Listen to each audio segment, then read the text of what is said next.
Kali ini saya akan menceritakan sebuah kisah misteri atau cerita horor yang berjudul Kisah Remaja yang Tersesat di Hutan dan Bermalam di Desa Goib.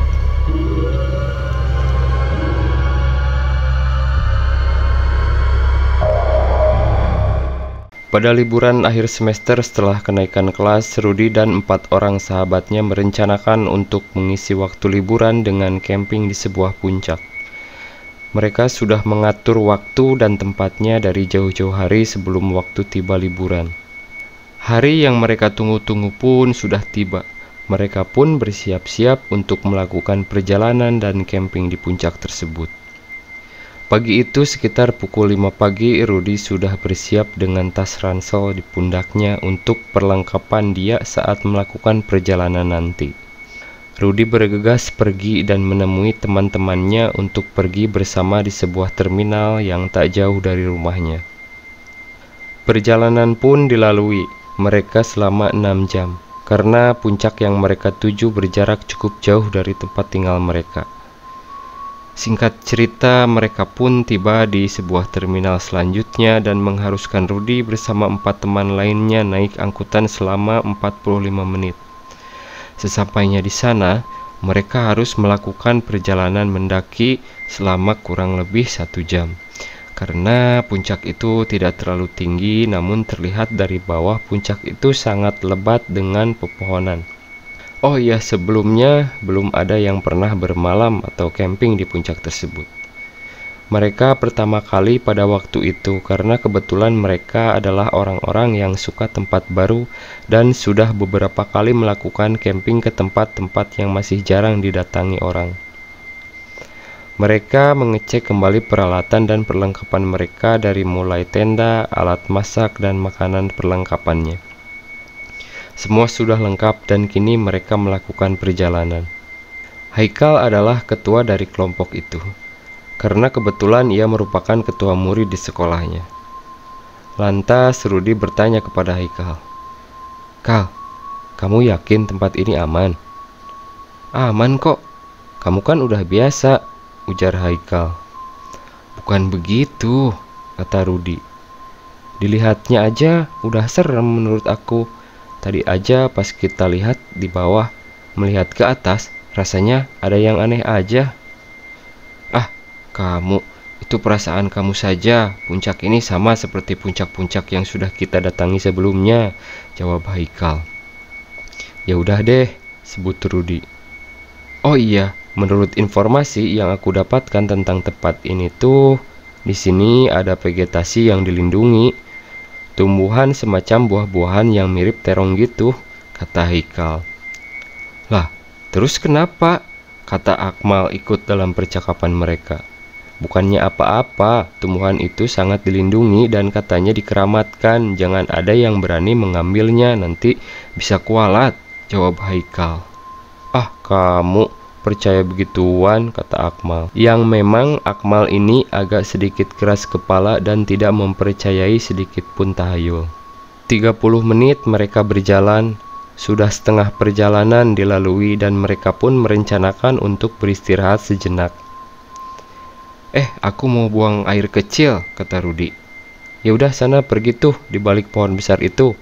Awas ada kuntilanak," kata Akmal sambil ketawa pada Rudy. Lantas Rudy pun beranjak dan berjalan ke belakang pohon besar. Pas dia berbalik ke belakang pohon, dia melihat ada 2 orang pendaki juga yang melintas ke arah puncak. Namun mereka melalui jalan semak-semak. Namun anehnya, semak-semak itu seakan tidak ada. Mereka berjalan dengan santainya dan pas Rudy selesai buang air kecilnya, orang yang belakang dari pendaki itu tiba-tiba melirik kepada Rudy. Sontak Rudy pun kaget karena melihat muka orang itu sangat pucat dan terus menatap ke arah Rudy. Buru-buru Rudy kembali ke rombongannya. "Ayo kita pergi sekarang, jangan lama-lama di sini," ajak Rudy. Tanpa basa-basi lagi, mereka pun melanjutkan perjalanan lagi. Waktu itu Haikal memimpin perjalanan di depan. Kemudian Rudy di tengah di antara 2 teman lainnya dan Akmal berada paling belakang. Tak lama kemudian Akmal melihat tanaman yang Haikal ceritakan sebelumnya. Oh, ini yang Haikal katakan tadi. Buah gini aja dikeramatkan. Apa keistimewaannya? Haha, gue ambil bagus juga warnanya. Tak lama kemudian, setelah Akmal mengambil buah tersebut, keanehan pun mulai terjadi.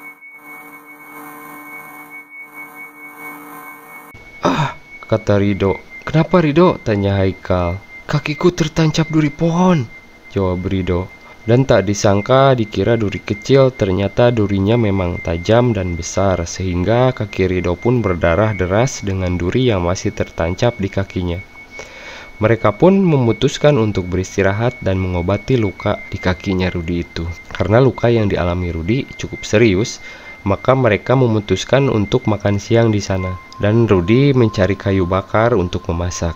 Saat Rudi mencari kayu bakar, ia melihat kembali sosok orang tadi berjalan mendekati Rudi, dan seakan-akan Rudi terhipnotis oleh dua orang tersebut, dan pada akhirnya Rudi pun mengikuti arah kaki orang tersebut.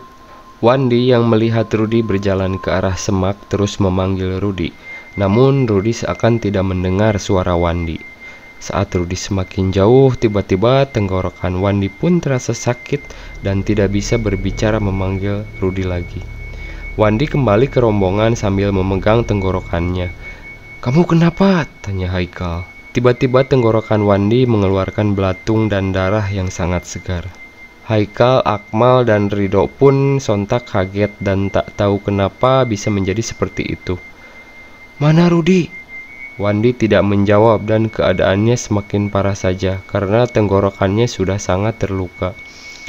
Mereka pun kebingungan apa yang mesti mereka lakukan, dan luka di kaki Ridho pun semakin lama semakin membusuk. Keringat dingin membasahi tubuh Ridho.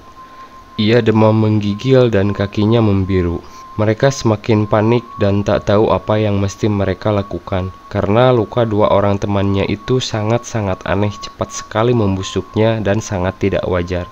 Kemudian Akmal memberitahu bahwa buah yang diceritakan Haikal pas pertama kali mereka melakukan perjalanan tadi telah diambil oleh Akmal. Sontak Haikal sangat marah besar dan memarahi Akmal habis-habisan. Dan saat itu pun Wandi sudah meninggal karena tenggorokannya putus secara tak wajar. "Pasti ini gara-gara kamu yang memetik buah itu. Alam murka dan penunggu hutan ini sangat marah sama kita," kata Haikal. Haikal hendak menghampiri Ridho. Namun tak disangka Ridho pun sudah dililit oleh ular dan kakinya sudah digerumuti lalat dan nyawanya pun sudah tidak tertolong lagi. Teriak Haikal yang sudah frustasi dengan kekacauan ini. Sementara itu Rudi yang hilang sebelumnya dibawa oleh dua orang yang tidak pasti. Kini Rudi sadar dan melihat di sekelilingnya. Ada banyak orang-orang yang sedang kerja bakti, membersihkan hutan. Ia pun melihat pintu gerbang atau semacam gapura yang sangat megah dan besar. "Di mana aku?" kata Rudi. "Kamu berada di daerah yang tidak seorang pun tahu," jawab seseorang yang tadi mengajak Rudi di perjalanan. "Apa?" Rudi pun kaget. "Kamu siapa sebenarnya? Dan di mana teman-temanku yang lainnya? Kenapa aku bisa di sini?" Orang itu pun tidak menjawab dan malah menggandeng tangan Rudi memasuki lebih dalam dari tempat itu. Sampai di tengah tempat itu Rudi disambut layaknya tamu agung. Sementara jauh dari tempat itu, sudah seminggu lamanya orang tua Rudi mencari keberadaan anaknya yang hilang di puncak itu. Sementara Wandi dan Ridho juga tidak ditemukan, karena mayat mereka membusuk dan seakan-akan alam yang memakannya. Nah, bagaimana dengan Akmal dan Haikal? Kita ke cerita Rudi terlebih dahulu. Rudi yang disambut oleh warga di daerah itu padahal belum 1 jam di sana. Rudi dijamu dengan makanan enak dan diberi tempat beristirahat yang nyaman. Kemudian Rudi dihampiri oleh pemuda seumurannya dan dia berbicara kepada Rudi. "Kamu selamat." Rudi heran namun tak sempat menanyakan kembali apa artinya itu dan bagaimana dengan teman-temannya, karena pemuda tersebut langsung pergi tanpa pamit setelah mengatakan itu. Berjam-jam Rudi berada di daerah tersebut, namun orang tuanya dan orang tua keempat teman Rudi sudah berbulan-bulan tidak menerima kabar tentang anak-anak mereka. Singkat cerita, ternyata Haikal masih hidup.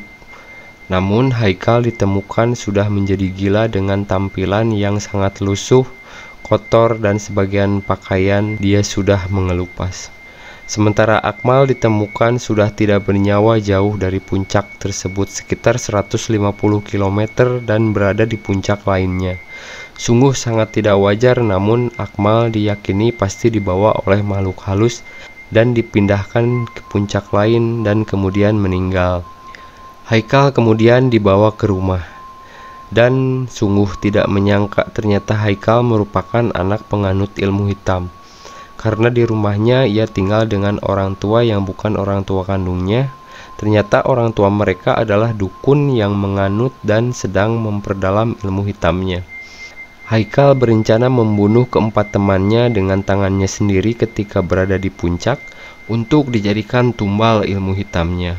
Namun rencananya digagalkan oleh Akmal, yang mana Akmal ini sudah melanggar ketentuan dari Haikal dan melanggar pantangan puncak tersebut. Wajar saja ilmu hitam yang sedang Haikal tingkatkan malah berbalik dan membuat Haikal gila. Sementara Ridho dan Wandi mengalami kejadian mengerikan hingga meninggal. Itu karena Akmal yang waktu itu memetik buah larangan dari puncak itu dan mengakibatkan penunggu puncak itu marah sehingga yang jadi sasaran mereka bertiga menjadi meninggal. Sementara Rudi diselamatkan oleh dua orang yang entah siapa karena Rudi memiliki hati yang bersih dan sempat berdoa meminta perlindungan kepada Tuhan. Tak lama kemudian setelah rencana Haikal terbongkar, Rudi dikagetkan dengan keberadaan Ridho dan Wandi berada di daerah itu bersama Rudi. Namun, wajah mereka sangat pucat dan tingkah mereka sangat dingin, tidak seperti biasanya kepada Rudi. Dan setelah Rudi melihat temannya itu, Rudi sadar dan kini ia ingat tempat ini adalah tempat di mana ia mencari kayu bakar beberapa bulan ke belakang. Padahal Rudi baru beberapa jam saja di daerah itu. Namun kenyataannya ia sudah melewati waktu berbulan-bulan lamanya. Dan orang yang melirik Rudi pada saat ia kencing pun dan mengajak Rudi untuk pergi dari tempat itu adalah Ridho dan Wandi. Ia datang ketika Ridho dan Wandi belum meninggal. Namun siapa sangka mereka datang dari ruang dan waktu yang berbeda untuk menyelamatkan Rudi, karena Rudi merupakan orang yang mempunyai hati yang sangat baik. Dan Rudi pun turun dari puncak itu dan pulang dengan selamat. Sekian, terima kasih sudah menonton dan mendengarkan cerita saya. Semoga terhibur dan jangan lupa untuk dukung channel ini dengan like, comment, share, dan subscribe. Wassalam.